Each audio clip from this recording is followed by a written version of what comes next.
Why are ironing boards shaped the way they're shaped? Like, what is this? You know? I ask myself, what is this triangle for? Some people say it's for pants, for shirts. I really don't know.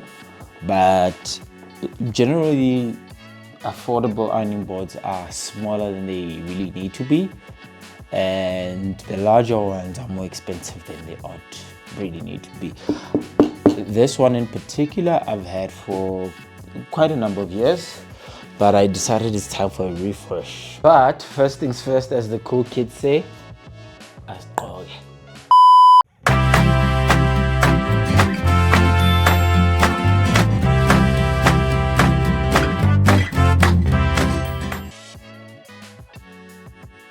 All that time.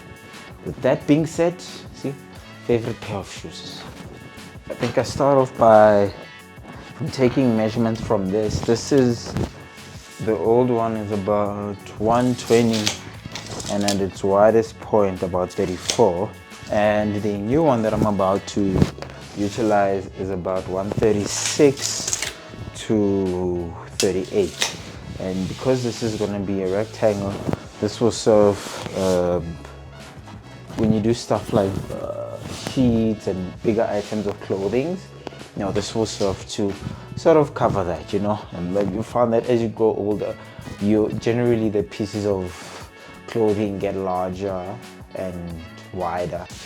And honestly, with a project like this, it's extremely quick. You need a piece of wood that's about the size of the new ironing board, and you need the cloth, for the cotton cloth. It has to be cotton so that it takes the heat well, essentially. So the cotton cloth on top and some batting material. I don't know why they call it that. That's what it's called, and I've not taken time to investigate that. So, and what all of those things look like, obviously some other stuff like a pair of scissors and a staple gun. The reason I'm doing that so that my head remains in the frame so you can still see me, otherwise I'm a headless chicken.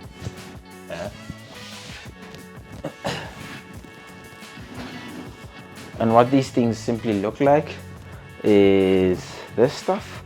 So looking at the old ironing board, it's actually a thin piece of foam underneath. There's a spot where it burnt and I was able to actually see that it's foam underneath, but I chose batting material.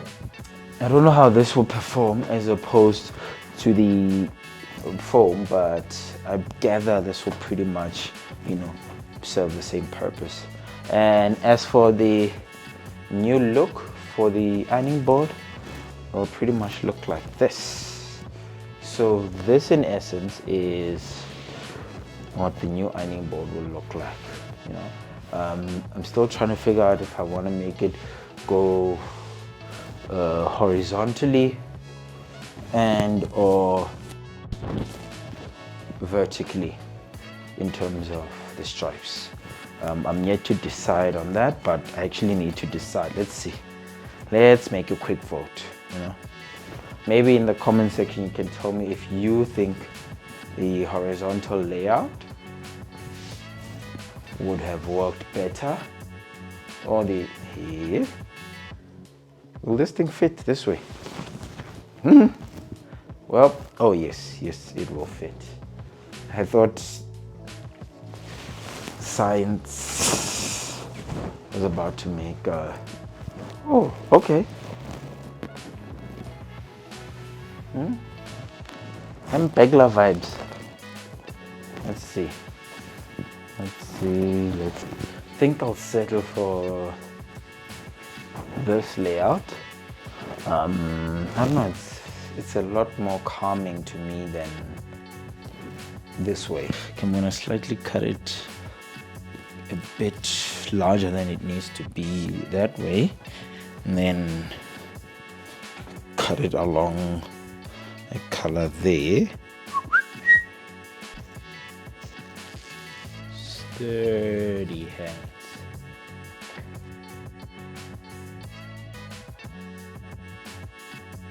Yeah, so these are the basic materials that I've got 2 layers of batting. Essentially, one is slightly thicker, and then the other one slightly thinner. And I found that this combination for me gives me a particularly soft touch without making the ironing board too fluffy, so that you get the crisp seams when you're ironing, but it's still soft. It feels good. I think it'll translate well as the finished product. See what happens if I keep the iron on a particular spot for an extended amount of time, because maybe that might, so it feels them a bit there. And this is what I mean test driving, so let's see. I've got a decision to make.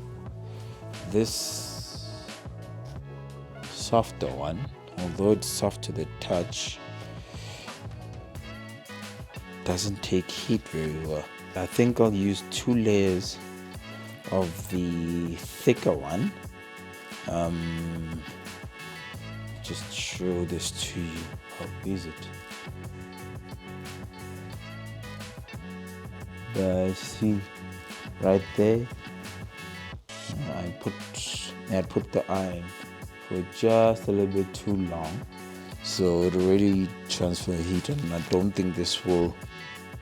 And this is probably why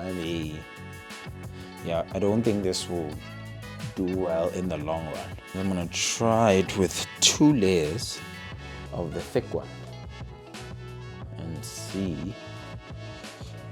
Yes, still translates well. I think I'm still happy with that.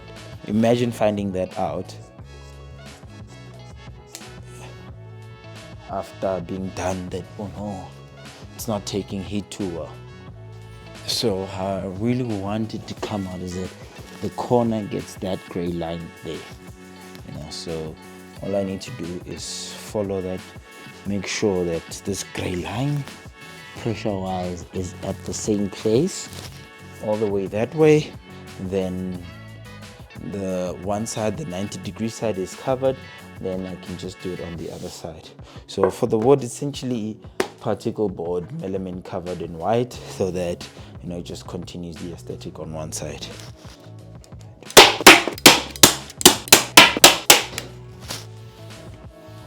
A very methodical, slow approach, particularly on the sides where you get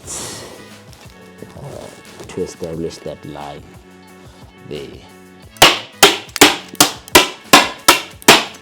So once you sort of get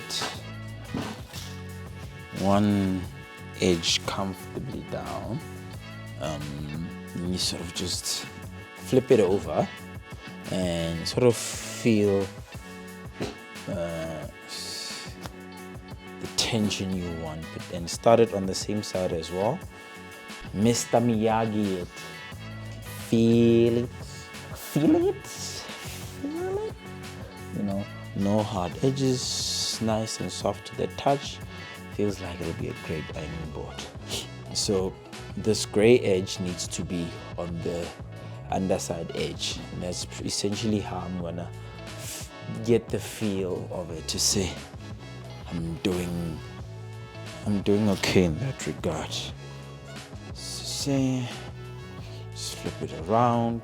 The soft materials, just and I'm pulling that way.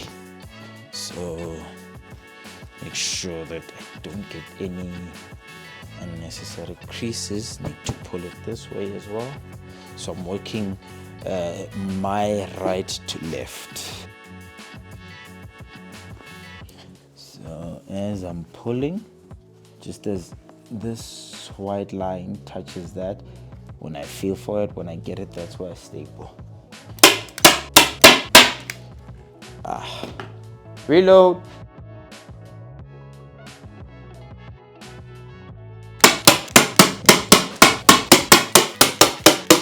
The one thing about a larger surface area as well, what it essentially helps with is when you're doing things such as linen and curtains, all that other kind of stuff.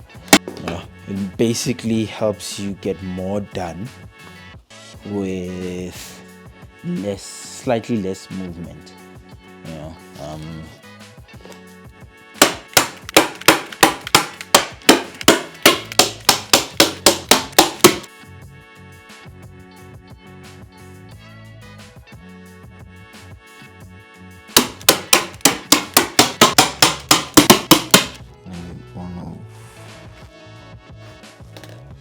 So something at the fabric shop. Oh, it actually works.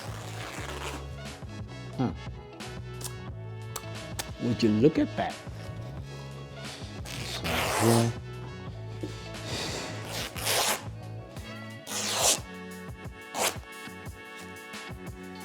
Start it on this side. Okay.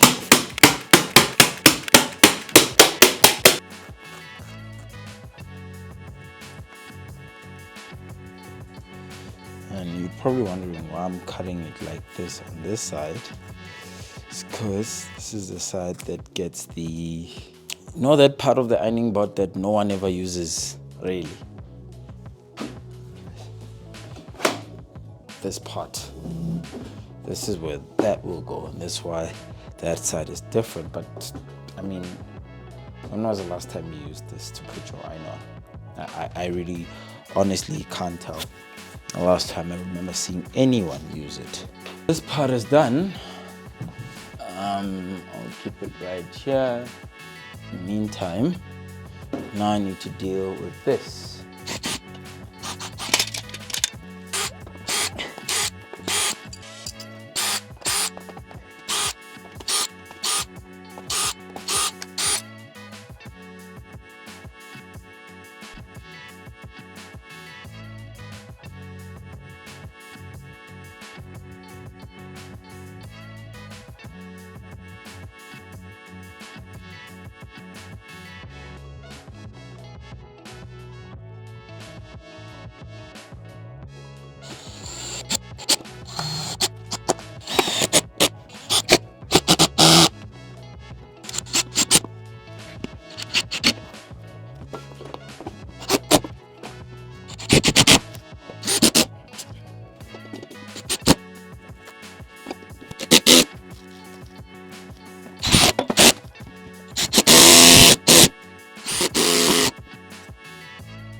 Mthwalo wami, mthwalo wami, mthwalo wami.